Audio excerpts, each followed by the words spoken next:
And joining me now from Miami, Florida, is Jim DeFede, a reporter for CBS News Miami and the author of The Day the World Came to Town. Thank you very much for taking the time to speak with me here on the I-24 News Desk.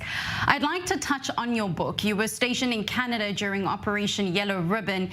This is part of your specific remembrance of the unfolding events. Tell us a little bit about your experience during the 2001 terror attacks.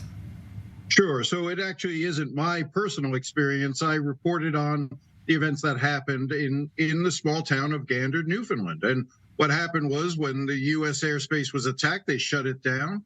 And 38 jetliners, mostly from Europe, were diverted to Canada. 38 of them, actually a lot more than 38, were diverted to Canada. 38 of them were taken to this small town of Gander, Newfoundland, a town of just 10,000 people, but they took in nearly 7,000 passengers and crew.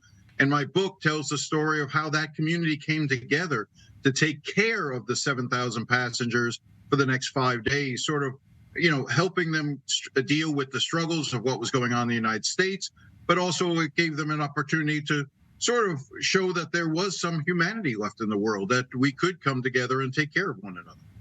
And just briefly, many nations have their own tributes, like here in Israel. Apart from standing in solidarity, the terror attack is said to have impacted the world.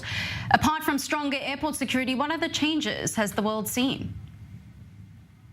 Well, look, I think the world became a lot scarier place for a lot of people. And I think that while you and Israel have certainly understood the threat that terrorism posed in the United States, I think prior to 9/11, it was more hypothetical than a reality, and 9/11 made it that reality for the United States. It showed that as large a place as oceans can be, that doesn't immune you from exactly what was taking place. Jim DeFede, I want to thank you so much for your analysis on the I-24 News Desk.